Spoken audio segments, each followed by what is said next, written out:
everyone, this is presentation number 1 on George Orwell, the Man, and this is for POS 499, a senior seminar on George Orwell and 20th century political life, taught in the political science department at the University of Maine. I'm the instructor, Rob Glover. So before we jump into talking about George Orwell, the man, and his life, I want to just talk a little bit about the purpose of these video presentations, what you should be trying to get out of them. Really, the purpose here is to provide a bit of context for your reading and to set the works in their historical context, to set it in the context of Orwell's life and also his larger body of work, and also to work to identify some of the key questions that you should focus on as you're reading or you're thinking about Orwell's work. In terms of the course itself, I think there are many things which justify spending an entire semester talking about and reading George Orwell. Orwell is a writer who touches upon directly or indirectly most of the major themes of politics in the 20th century, and nearly all commentators would say that he's probably the most influential and important political writer of the 20th century. You've probably all been exposed to Orwell at some point in your life, even if you haven't read his work, if you haven't read 1984 or Animal Farm, you've probably heard things like Big Brother is watching, right? That comes from 1984. That's a direct reference to the totalitarian dystopia that exists in that novel. You might have also heard the term Orwellian used. If you've studied politics, at some point you've been exposed to the term Orwellian. That also refers to this monolithic, very powerful, very violent state that's trying to control people's minds and their lives. And so he's all throughout our political language and the way that we talk about and criticize political systems. And through his work, we also get a really fascinating snapshot into some of the major historical and political events of the 20th century. So in his works, we encounter a really intense critique of imperialism and colonial rule and its eventual demise. He predicted its eventual demise. He didn't think that these vast European empires in which they were ruling over colonial subjects were sustainable. He also talks quite a bit about the plight of the working class in advanced industrialized societies. So in The Road to Wigan Pier and Down and Out in Paris and London, that's a core focus, is looking at the way that these industrialized societies create this massive underclass of people and what their lives are like, how they experience the economic system, what their societies within larger societies look like, their kind of sub-societies. And he views this as something that needs to be rectified. He views the plight of the working class as something that should really be our core concern when it comes to politics. It justifies his ethical and political justifications for socialism, and he is a socialist, and that is another core focus of Orwell's work. And he's also writing during a period of intense conflict and war in Europe. So we see a lot of emphasis on large-scale war and conflict, the confrontation with fascism in the 20th century. He talks extensively about the dangers of communism. Although he was a socialist, he did not support the USSR, and he did not support Stalin. And a lot of his work is grappling with the rise of Stalin and the terrible things that Stalin did to consolidate his power and create his system of rule in the Soviet Union. So he's particularly interested in how a system that sets out to liberate the oppressed becomes the most effective institutional machinery for oppressing people. And he also engages with really profound political questions that don't limit themselves to any one particular place or period in history. So how can the power of the modern political system be turned against its citizens? Can freedom and individuality and creativity and even the idea of truth survive in the face of modern mass communications and an extremely powerful state that has a capacity for previously unimaginable violence? Those are not easy questions. They are troubling questions. They are unsettling questions. And attempting to arrive at answers to those questions is not a pleasant experience. Orwell called his political writing the business of facing unpleasant facts. And in a way, that's what we have to do in this class and in our lives, is face unpleasant facts in order to live a just life and an ethical life. So Orwell can become for us, I think, a guide to thinking through some of the moral implications of our actions, something which for Orwell we should be engaged in constantly. You should constantly be thinking through the moral implications of your actions. Literary critic V.C. Pritchett called Orwell the wintry conscience of a generation for that reason, because he engages with questions that we should all be asking ourselves. In the coming weeks, that's what we're going to be doing. We'll be reading Orwell's works together. We'll be thinking about the picture of 20th century political life that they present to us, and also the questions that we can raise and attempt to answer about our contemporary political system, and how Orwell can provide a guide there. So what we're going to cover today is Orwell the man. We're going to talk about him as a human being, something that's not very easy to do because Orwell was intensely private. Even his diaries, if you read Orwell's diaries, he was more likely to talk about the chickens he had in a shed in his backyard than his wife or his children, or intense personal experiences that were meaningful to him. So there are a number of good biographies of Orwell, and we've learned a lot about him, but Orwell himself won't always kind of tell you his own personal experience. We'll also talk about the evolution in his thinking. One of the interesting things about Orwell, and one of the reasons why reading so much of his work over the course of his life is interesting, is because he evolved pretty significantly in his thinking from when he started writing until the end of his life, somewhat prematurely. He died very young in the late 1940s, and so there was a pretty significant political evolution that occurred in that time period. We'll talk about some enduring questions that arise out of Orwell, some of the enduring debates that emerge out of his work and that we continue to grapple with today. And then we'll close by talking about why Orwell is still relevant. We'll start with who was George Orwell. George Orwell was a British writer. He was born actually in India in 1903. His father was a civil servant in the British colonial administration there. And he lived there briefly and then eventually returned to England. And he would die in January of 1950 at University College Hospital in London from tuberculosis, which he had suffered from for a number of years. And he wasn't born George Orwell, as you probably know. He was born Eric Blair. So he took a pen name actually in the early 1930s, and he did so for two reasons.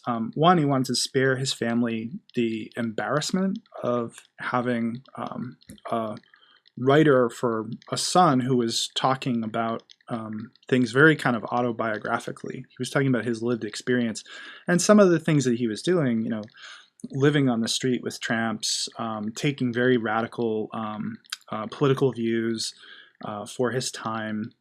That would have made his family a little uneasy. So he did it in part to kind of spare his family scrutiny or embarrassment. He also did it because he didn't like his name. He thought Eric Blair was this kind of thin, wispy name, and he wanted something bold and round and British. And so he chose George Orwell. His childhood is kind of interesting. This is a picture of St. Cyprian's, which is a preparatory school that Orwell spent some of his childhood at. And from his writing, you would get a sense that he pretty much despised it. He really didn't like it. It's kind of, there are mixed accounts. A lot of people say that Orwell's accounts of his childhood and how miserable he was is a little bit exaggerated. He was never that miserable. But his father was away for much of his early childhood. I think probably the first 8 years of his life. He didn't see very much of his father. His father was in India. And the first kind of formative, descriptions of his childhood we get with him talking about St. Cyprian's, his life at St. Cyprian's. And he wrote a book called Such Were the Joys, which is about this period, kind of regimented English education. And he despised it, right? According to his work, according to the written text that he produced, he really, really didn't like it. And he would go on to have a scholarship at Eton, which is a extremely prestigious kind of elite educational institution in Britain. But Orwell or Eric Blair at that time he never really fit in. He was only able to attend because he got a scholarship, right? And so he wasn't quite of the class background of a lot of his fellow students. And he always felt kind of out of place, both at St. Cyprian's and at Eton. He thought that those places were ruled by snobbery, and it's just kind of training the elite class, and he didn't really fit in. He always considered himself an outsider, and so, like, by the time he's done with this, by the time he's done with his time at Eton, he's really just he's fed up with the whole educational experience. He's fed up with an experience that has been basically pushing him along to become an elite within society, and it was never really a role that he was comfortable with. He never wanted to be part of the ruling class. He doesn't go to college. He finishes up at Eton, so he's about 18, 19 years old. And, the logical trajectory would have been to go on to a place like Oxford or Cambridge and then, establish oneself in British society. And he doesn't do that. And he doesn't do it because he's fed up. He doesn't want to be a part of this. Sometimes it's said that he was thwarted or he lacked the financial means. In reality, he probably just had no interest in going. And whatever snobbery or elitism he was experiencing at Eton would probably only be worse in a place like Oxford or Cambridge at that time. So he has no interest in going off and being a part of that. Instead, he does something that really surprises everyone. He joins the British Imperial Police Force, and he is an Imperial Police officer from 1922 until 1927 in what is today Myanmar, what at that point was Burma, a British colony. This was surprising because Orwell seemed to loathe authority, right? He seemed, to the extent that he had kind of a worldview, it was one that was very skeptical and distrustful of existing mechanisms of authority, and yet he has signed on to be an authority figure. So he travels to today what's called Myanmar, what was then known as Burma and part of the British Empire. And this is an outpost of British colonialism. So this is a possession that they had acquired through force. They put its inhabitants under outside rule, and then they were utilizing that settlement for territorial or economic exploitation. And that process had started in the early 19th century, started in the 1820s, that they began to establish this colony. And by the 1880s, the British had captured the final kind of chunk of Burma, Upper Burma, and they had consolidated their rule. So he is a colonial official. He is a representation of the British Empire abroad. And the British Empire at this point is massive. It is kind of the largest it had ever been. It stretches, the old saying, you may have heard this, the sun never sets on the British Empire. For a brief period in the early 20th century, that is true, right? You can see the British Empire, and it literally stretches kind of the entire world. They have Canada as a colonial possession. Much of the Caribbean is a colonial possession. The United Kingdom, a significant chunk of territory in Africa, Central Asia, the Middle East, Southeast Asia, Australia, and Oceania. It's a massive, massive empire that they've built. And yet, at the same time, despite the fact that there's this massive global empire, colonial rule was kind of fading. Britain, especially after World War I, which happens 1914 to 1918, really didn't have the resources to maintain this massive global empire. And the colonial subjects in the country were increasingly rising up against outside rule and engaged in an anti-colonial movement. And British enthusiasm for colonialism was waning. The British people increasingly saw it as either not worth the effort, right? So, these people don't appreciate us, and we're just spending too much money and devoting too many resources to maintaining this empire. Or they viewed it as something completely unjust. They viewed it as something that they shouldn't be doing. So the size of the British Empire reaches a peak, right about post World War I, 1919, and then it gradually fades in size. And really after World War II, right? So this period, 1945, 1950, then we just see a wave of decolonization, and gradually to the point where colonialism and empire, imperial rule, really doesn't exist in our global society today. There are a few kind of colonial outposts, but the whole notion of one power creating this massive global empire with formal colonial relationships doesn't exist in the way that it did 100 years ago. So Orwell is involved in this. Orwell is involved in this process of British Empire at a point at which it's kind of fading. Orwell hated Burma. He hated being in Burma, and he absolutely despised imperialism, right? So he hated the territory. He had some degree of kind of revulsion and disgust with the locals, which you'll see in some of the readings that we'll do on this period of his life. But he also, more than he hated kind of, Burmese society and the climate and all these different things, he really hated imperialism. He thought that it was cruel and it was unjust and it was evil. And he uses the word evil, right? He doesn't shy away from using words like good and evil. He actually uses that word evil. So you'll get a sense of why that is when you read things like a hanging or shooting an elephant or Burmese stays, all of which we read in this class. But this is the point at which he begins to really have misgivings about imperialism, colonial rule. And he says, in fact, that you have to participate in this to know what an evil thing it is, why it shouldn't exist, why it's so unethical, so unjust, and why we need to resist it. He eventually contracts dengue fever. It's a really dreadful sickness. It's caused by mosquitoes residing in stagnant water. And so he's returned home and he's given a medical discharge.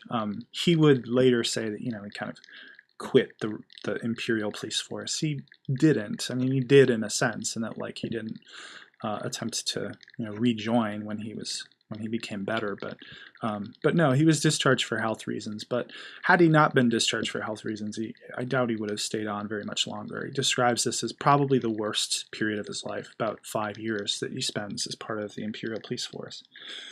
So he returns home to England, and by this point his parents had moved to a place called Southwold. It's in England. It's kind of a resort town, coastal resort town. And he ended up living with them when he returned home in 1927. His father had retired from, colonial service for the British Empire, and now they had moved to the seaside resort town. And so Orwell was going to kind of live with them while he settled and tried to figure things out, tried to figure out what his next step would be. His family was not particularly happy with him. They viewed his return, particularly his father viewed his return as a failure.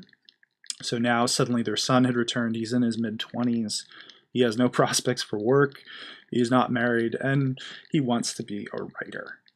And they're not overly happy about that. They weren't overly happy with him moving very far away to Burma either, but at least it was a career and it was something respectable, and they could say with pride, oh yes, our son Eric is abroad working for the British government. But now he's kind of returned and he's living this weird bohemian lifestyle. He's moved back in with his parents. And he doesn't really like Southwold. He doesn't fit in very well there, and it's not a place from which he can become a writer. It's basically just filled with, retirees and tourists. So he has to move to London, and he recognizes that if he's going to become a writer, a real serious writer, he has to do so from London. That's where one becomes a serious writer. And while he's there, he becomes fascinated by this urban underclass that he finds there. So individuals who are literally subsisting on virtually nothing. And he begins to explore their condition by literally living amongst them, right? He tries to pass for a tramp. He calls it tramping. And so he's staying in lodging houses. Sometimes he's staying on the street. He's, blending with them. He's dressing in the way that, if you were experiencing hard times and didn't have a lot of money and were kind of living this precarious existence, he tries to embody that, to look like that, and to blend into those social circles. And he's trying to shed his middle-class accent and his mannerisms, right? He's trying not to appear as if he doesn't belong. In 1928, he moves to Paris, and he had an aunt in Paris. She provides him with a little bit of financial and social support. But for the most part, he's living in a working-class section of the city. And he begins seriously writing for the first time. He has some of his first works published while he's in Paris. He's still writing as Eric Blair at that time. And he's also trying to make ends meet by working in very gritty working class jobs. A laborer. He works as a dishwasher in a hotel, right? He's kind of scrounging, trying to figure out some way to eke out an existence in Paris. And he would often find himself with very little money. And so, similar to what he does in London, he attempts to blend in with these folks living on the street. He attempts to blend in with tramps and lives in lodging houses and relies on the meager forms of public assistance that exist, often through churches. So this is a period in Europe and in the United States as well, where we didn't have things yet like the fully formed system of social welfare, unemployment benefits, disability insurance. These sorts of, this safety net that we created after the Great Depression didn't yet exist. And so this group of individuals who, is at the bottom of the economic ladder has to figure out a way to exist. And Orwell is fascinated by that. He's fascinated by how they do that. So as he's doing this, he's reflecting on the state of the poor in society, and he's reflecting on our attitudes towards the poor and the unemployed, and he's trying to empathize with them in a way that not many individuals at that time tried to do. If you were a Parisian and you stumbled upon this gentleman sleeping on the side of the street, you didn't want to really think actively about, what is his life like? What is his experience like? But Orwell was different. He wanted to think about that. And so he writes up this reflection of that experience of being, for all intents and purposes, very poor and very hard up in London and then Paris. And that's his first book, Down and Out in Paris and London, which you read in this course. We actually read it in a couple of weeks. So you get to see some of that experience, some of that period.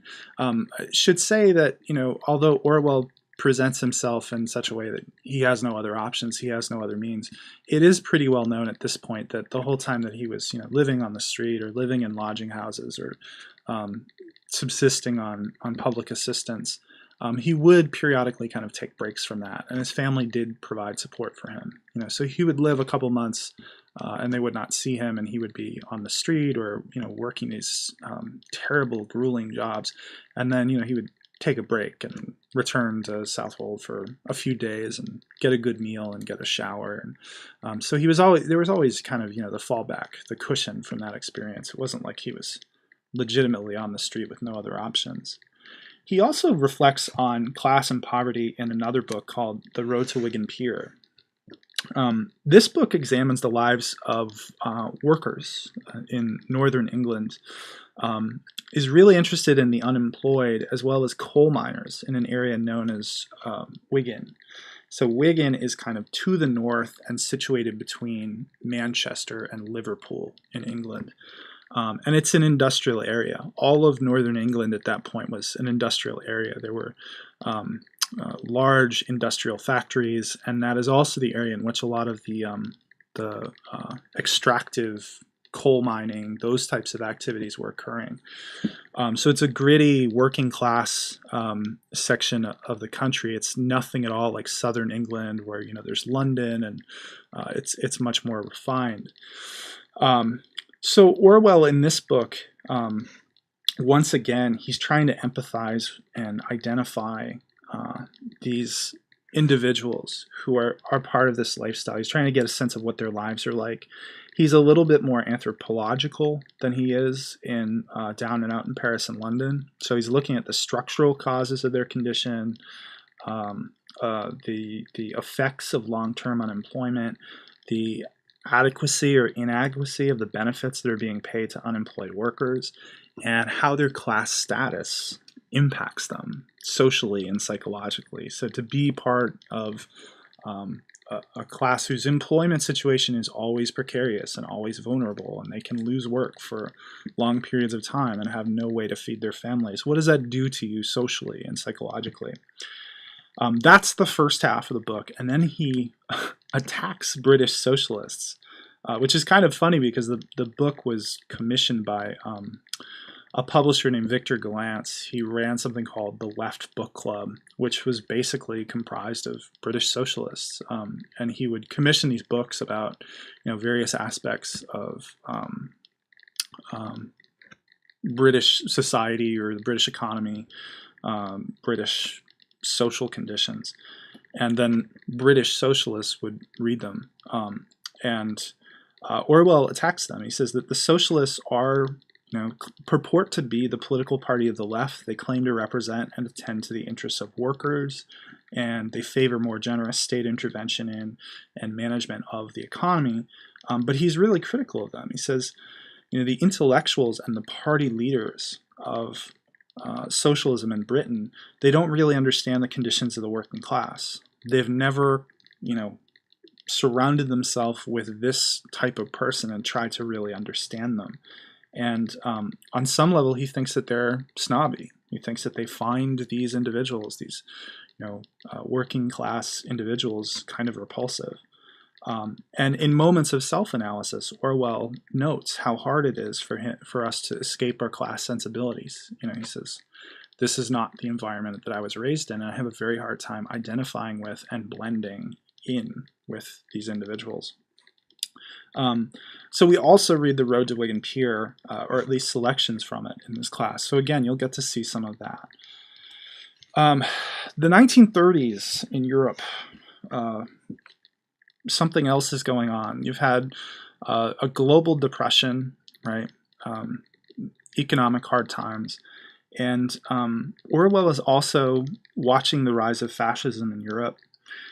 By this point, mid-1930s, Hitler and the Nazis had taken hold in Germany, and it was becoming fairly clear, at least to anyone that, analyzed the situation with sobriety and seriousness, that they were going to be an aggressive and expansionist force. Mussolini had taken over in Italy much earlier, and it was a really ominous time for things like democracy, notions of equality, notions that we should have some sort of say in the government that makes decisions for us, right? And in the mid-1930s, country of Spain was also in the midst of a struggle for political control of the country. Specifically, there was an attempt to overthrow the democratically elected government by a guy named Francisco Franco. He was a general.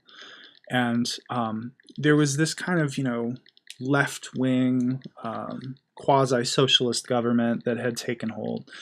And Spain is a really unequal country. At that point, it was a really unequal country. And so this military general, Francisco Franco, had the support of elite interests, large landowners, and the Catholic Church, which viewed this as threatening. It viewed these left-wing kind of egalitarian views as something which could potentially damage it, right? Could damage its power in Spanish society. And so with their support, Francisco Franco kind of launches back against them. And this sets in motion the Spanish Civil War.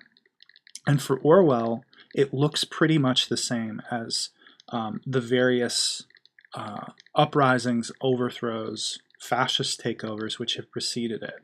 He sees an authoritarian leader who he deems as fascist attempting to subvert democratic and leftist interests to put in place basically a fascist one-party state. So Orwell, who is British, quite remarkably decides that he must go to Spain and fight. He says very simply, I went to Spain to kill fascists. He views fascism as something that is just, there is no redeeming quality about it whatsoever. We have to fight it. And he doesn't even really go into great detail about why. It just strikes him as, again, evil, something that must be confronted. You know, the Nazis and Mussolini and Franco, there's no way to negotiate with them. There's no way to bargain with them. You don't compromise with these individuals. You kill them, right? So he decides he must go to Spain and fight, and he ends up, quite by accident, fighting on behalf of a radical leftist militia known as the POUM, the Party of Marxist Unity. And he finds once he gets there that the greatest threat to the anti-fascist forces is not necessarily Franco. It's not necessarily the military. It's internal infighting. He finds that the forces that have risen up to try and fight Franco in Spain are hopelessly divided. And the nastiest fighting, the biggest threats, really come from one another, specifically the Communist Party.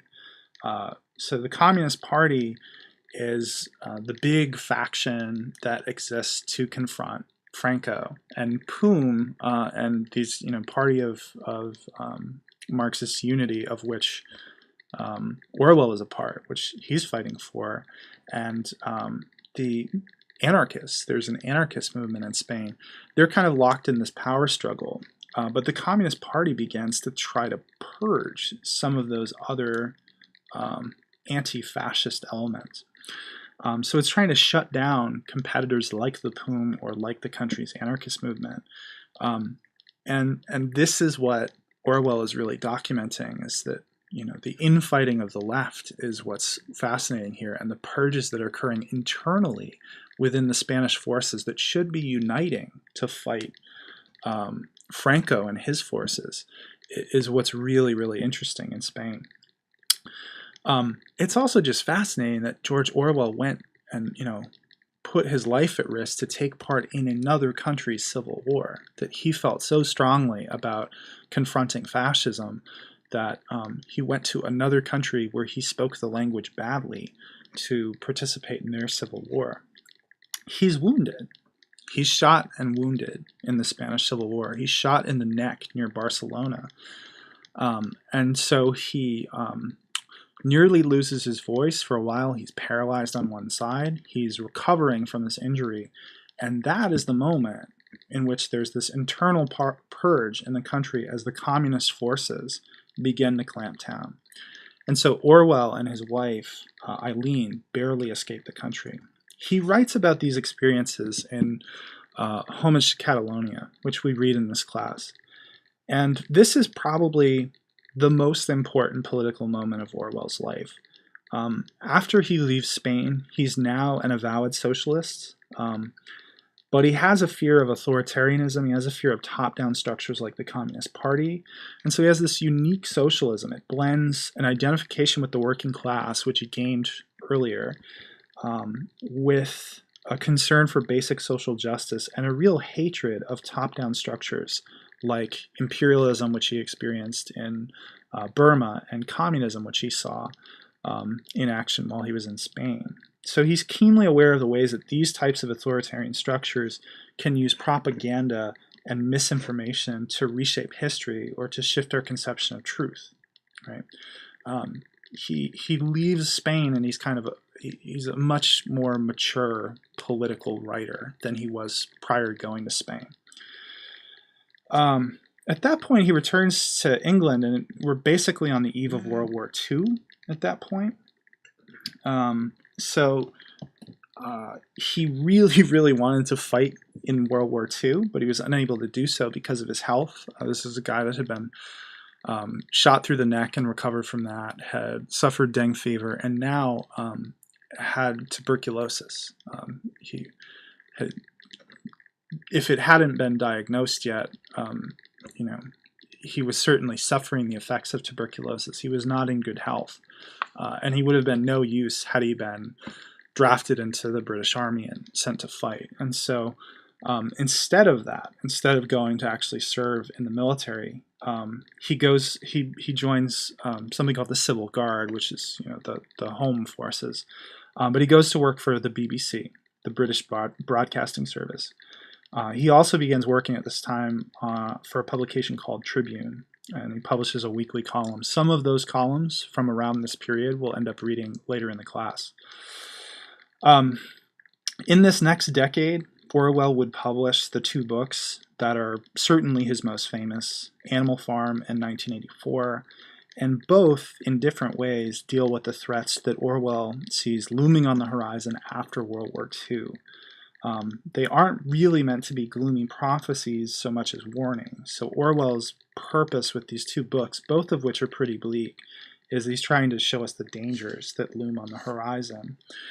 Animal Farm, I imagine most of you have probably encountered in some form or another, or you've at least heard of the book. So in Animal Farm, through the use of a fable, it's essentially a fairy tale, he traces the history of the Soviet Union and tells the story that today we're kind of familiar with. There's a popular rebellion, the Russian Revolution. It's transformed into a dictatorship with a leadership that punishes political dissidents and has the ability to control information, to reshape and rewrite history. The animals in the book represent different figures in Russian society and the Russian Revolution. So the working class, the secret police, Vladimir Lenin, Joseph Stalin, Trotsky, all of those individuals are represented, but he does it through this very approachable story involving animals. So in one way, what he's doing is grappling with what the Soviet Union had become. And after World War I, the rise of the Soviet Union is going to shape everything. It's going to shape international politics. It's going to shape domestic politics. It's going to drive people's fears of communism. It's going to threaten the existence of the entire world through the threat of nuclear warfare. And Orwell already, he's writing this in 1944, it's published in 1945, Orwell already has a sense that the Soviet Union has taken a turn and turned into something very, very dangerous. At the time, believe it or not, that's a pretty unpopular opinion. The Soviet Union had just lost millions of soldiers helping the Allies win the Second World War and defeat Hitler, and probably couldn't have done it without the Soviet Union and the massive, massive number of troops that they committed to the effort. So for this brief period at the close of World War II and immediately afterward, Stalin and the Soviet Union are looked on quite favorably. And Orwell actually had a really hard time publishing Animal Farm. He said, "What are you doing? This is clearly an attack on this steadfast ally that has just helped us defeat the Nazis." But eventually that perception began to change, and someone took a chance with Animal Farm. And Orwell's assessment, historically is correct. Stalin was a monster, did monstrous things, and transformed the Soviet Union into something really hideous and troubling.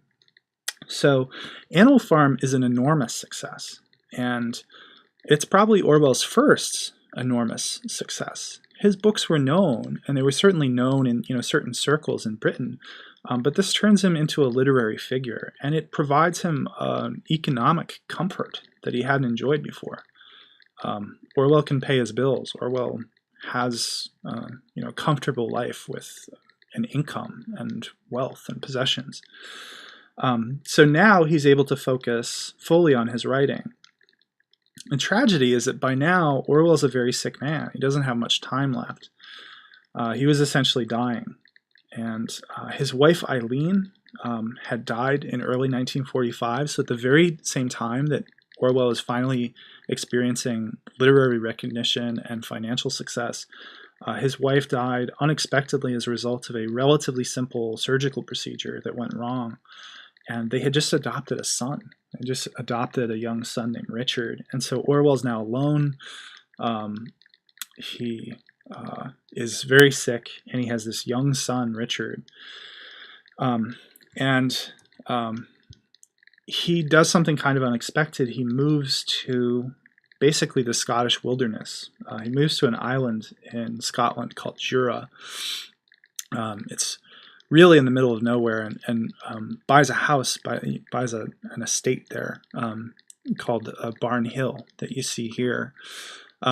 It's very hard to get to. I've investigated this a little bit. It might be different today, but at least at the time that Orwell was living there, it took 48 hours to get to Jura from London, which is 2 solid days of travel for what is not a very significant geographical distance, but it's just that it's so remote. And in fact, depending on the weather, so you would take a ferry and then take a bus and then take another bus. But depending on the weather, the last 7 miles of road were unpaved. So if there had been rain or the road was soft, then the last 7 miles you would have to walk. And frequently Orwell did. As he was moving into Barn Hill, sometimes Orwell would have to carry a piece of furniture 7 miles because the car couldn't make it down the road, things like that. So it's a very strange place for Orwell to go to live, given that he's very sick and he now has a young son, Richard, to take care of, and he's in the remote wilderness. This is where Orwell would spend his final years, and he would write what is now generally considered his masterpiece, 1984. 1984 was written, went through several incarnations at Jura. So 1984 is another work that you're probably familiar with. It's an example of dystopian fiction. The key protagonist, Winston Smith, resides in a future world in which an extremely powerful state controls pretty much every aspect of an individual's life. Individuals are closely monitored. All public information is censored and controlled, and there's really no space for individual thought or freedom. And so we see the character Winston struggling with this, and he's trying to imagine a space for resistance to this all-powerful government and its ever-present leader, Big Brother. But eventually Winston is found out, and he's broken down through torture. So this would be the last major work that Orwell would complete. It was published in 1949, and by early 1950, in January, Orwell was dead. So his final statement was a work which really challenges us to think about whether individuality and freedom and truth and creativity and joy, whether those things can exist in the world when the state has become so powerful and the technological means they have to shape and control behavior have become so strong. So that's kind of a picture of Orwell's life, weaving in his work, right? And that's the path that we're going to follow throughout this course as we start to explore his work.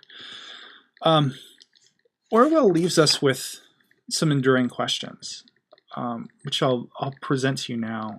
He wrote prolifically, right? And we read a good chunk of his major writings in this course, but he still leaves us several questions. The first thing that we could think about, and think about this as we go through all of his works, right?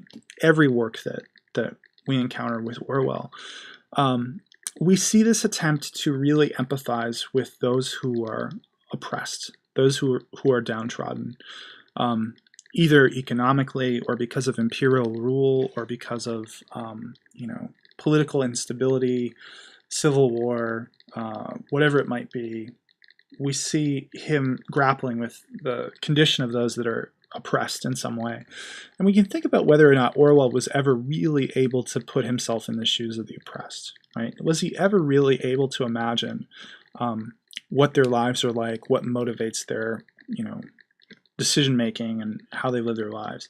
And is that possible? Is that something that human beings, is real empathy, right? Is that really something that we're capable of? That's the first thing that you should have in the back of your head as you read these works. In this course, we get to see the gradual emergence of Orwell's own political views. He starts out as a fairly blank slate. He starts out basically, disliking and distrusting structures of authority, and he ends up someplace a lot more complex than that. So this vague distrust and dislike of authority goes on to a pretty complex conception of socialism. He identifies from 1935 for the rest of his career as a socialist. So we can ask ourselves, what did Orwell believe politically? What was his belief structure? What motivated him in terms of how we think about politics? Another question to think about as you read these works, what for Orwell is the role of the writer or the public intellectual in the face of injustice?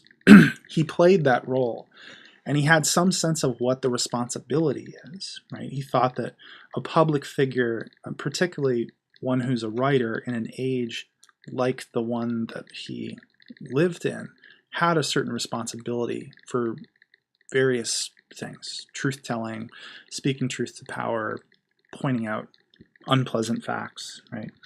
And so what for Orwell is that role, and how do we mirror it in our daily lives? Should we? Is it the right role for a public figure? Another question we should think about, Orwell seems to have a distrust of power. It runs through all of his work. He views power almost inevitably as leading to negative consequences. But in our world, relationships of power are unavoidable, right? It's really problematic to say fight the power and actually mean it, right? So how do we deal with that? How do we deal with the fact that power has a tremendous capacity and compulsion to corrupt individuals and to turn into an oppressive force? Orwell doesn't really provide us with any easy answers. He's more kind of describing the potential dangers, but he doesn't necessarily suggest ways that we overcome them. So how do we do that? How do we deal with this problem of power? The final two questions I think are always really interesting, and I think this is the way that Orwell gets invoked most frequently when we talk about him today. First, Orwell never really intended to engage in prophecy. Some people like to paint him that way. They like to say that 1984 was Orwell looking into a crystal ball and saying what was going to happen in the future, and certainly not. And Orwell would disagree with that. He wasn't that gloomy. He didn't think he was predicting the future there, but he was providing us with a warning. And even then, there's lots of elements in a book like 1984 or his other works that have come to pass, that have happened. So think about which of Orwell's warnings and predictions have come to pass, and keep that running in the back of your head, because that's another thread that runs throughout Orwell's work. And then the last way that we encounter Orwell, and this is probably the most frequent, is what would George do, right? What would Orwell say about blank? Imagine anything. Imagine any vaguely threatening contemporary political event or social event, and oftentimes you'll have somebody saying, "Oh, this is Orwell totally would have reacted to this," or Orwell had a sense that this was coming. How would Orwell react to it? So most recently, the revelations of widespread collection of information on American citizens by the NSA, right? A lot of people were invoking Orwell there. A lot of people invoking Orwell during, post 9/11, the creation of a security state, and increased power granted to the executive branch and the presidency in the United States, like how our society changed and how we became more fearful and more closely monitored, and the government had a greater role in our lives. So a lot of people are saying, "Oh, what would Orwell say about this?" So that's always something to. Some people kind of dismiss that. They say, "Oh, you're just projecting whatever your fear is into Orwell's own imagination." But I think that's a worthwhile exercise. I think it's worthwhile to do a bit of that. So keep that in the back of your head as well. So those are questions to have in mind as you're reading all of these works that we encounter throughout the semester. Kind of the final point, and again, you should be asking yourself this anytime you take a course or you devote a significant amount of time to something like this. Why is this relevant? Why is Orwell still relevant? He has been dead for over 60 years. Why am I going to devote a bunch of my time to trying to understand what he was doing and what he was saying and why he was saying it? I think there's at least 4 reasons. This is my own opinion, and you may find more, you may disagree with some of these. I'd be interested to know your thoughts at the end of this course. But my 4 that I'll throw out there, and then in a couple months we can talk about whether or not we agree. I think Orwell is important today for 4 reasons. One, his writing. This will become clear, but Orwell's writing it's just incredibly clear, incredibly concise. It's brutally to the point. He does not belabor arguments. He does not go into too much detail. He doesn't pontificate. He doesn't get up on a pedestal. It's not flowery. He's not kind of in love with his own typewriter or his own pen. It's immediate, right? And there's a certain value in that. I think in that sense, Orwell is probably a better fit for our time than he was for his own time. I think in contemporary society, we value immediate information. We consume information and we consume writing in gulps, right? Or at least a lot of us do. We want information. We want relevant facts and arguments presented to us quickly. And we have this kind of, very short attention span. And Orwell is good for that. Orwell, even in his longer works, sets up his writing in such a way that he doesn't linger on any one point for too long. So I think there's a certain value in that. I think that's one of the hardest problems for some of us in our writing is trying to figure out, what are the important facts and how do I narrow down the information I'm presenting to my reader in an effective way. And Orwell can be a good guide there. Second point, I think, is Orwell's empathy, right? The ability to empathize with those who are oppressed, those who are downtrodden, the ability to empathize generally is really crucially important. I think we see the worst things that we do as a society happen when we no longer think about those who we fear, or we no longer treat them as human beings. If we can dehumanize them, if we can turn them into some fearful entity and not really think about their experiences, their understanding, how they're suffering, then we can do really terrible things. And you look back at any point in human history, and the greatest atrocities that we've committed and the greatest injustices that we've participated in generally are preceded by a period of dehumanization. And Orwell was resisting that. Orwell made a lifelong project of trying to empathize with people who were being oppressed. And so I think there's something really important that we can learn from that. Third point is his willingness to face unpleasant facts. Orwell, this is how he defines political writing. He says that if you're engaged in political writing, you're facing unpleasant facts. And I think we have a contemporary tendency to run from unpleasant facts. I think we cherry pick information based largely on what conforms to our existing worldview.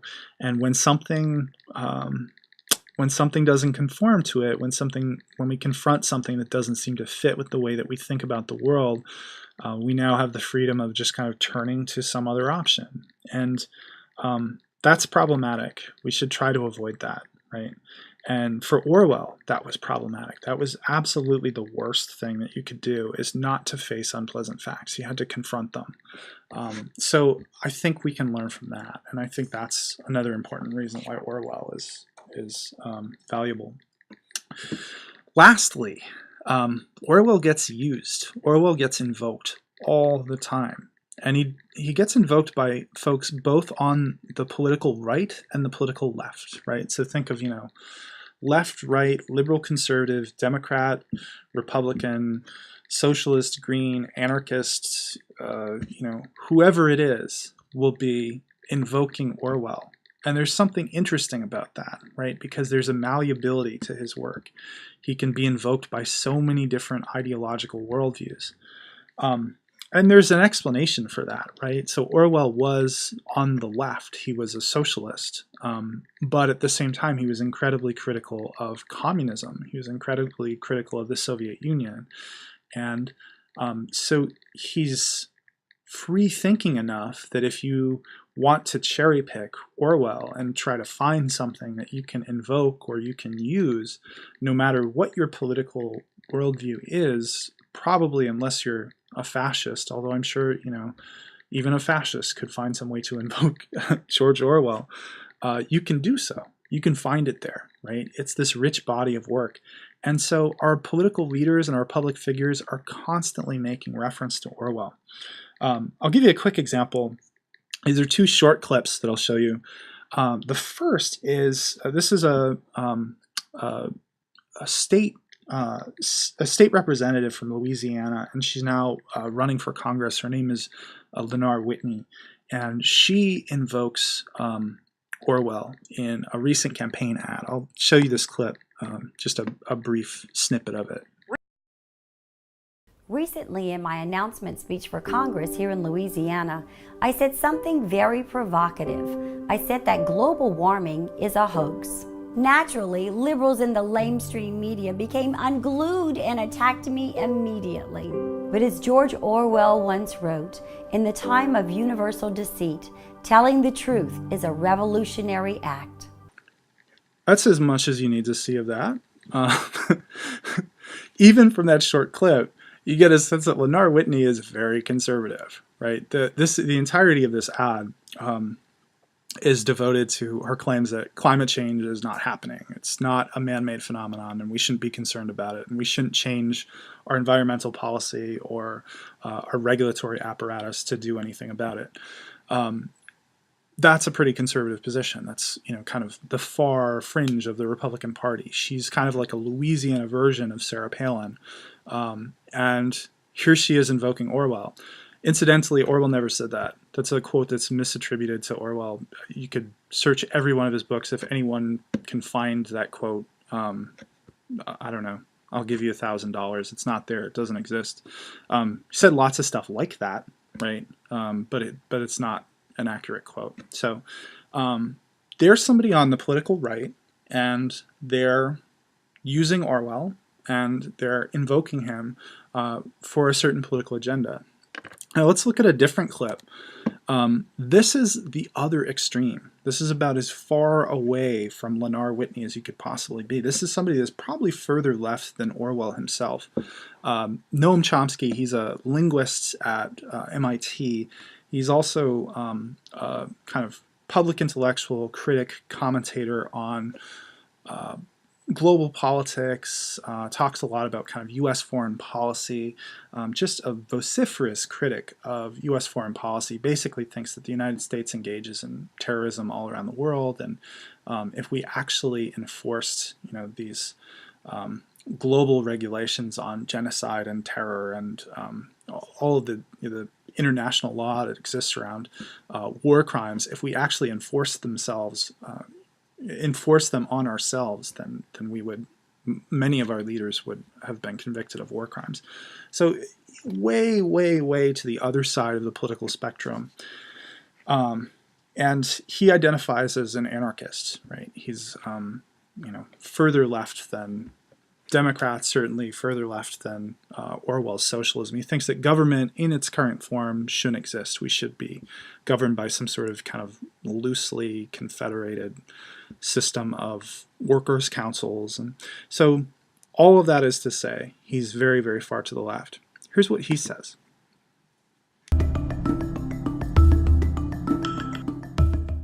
Actually, we're moving into a world which was described pretty accurately, I think, by one of the founders of Google. I don't know if you followed the stories about Google Glass.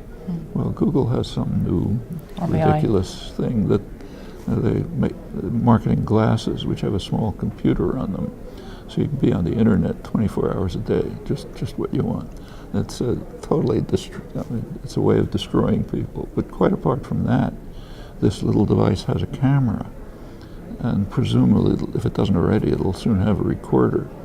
which means that everything that's going on around you goes up on the internet.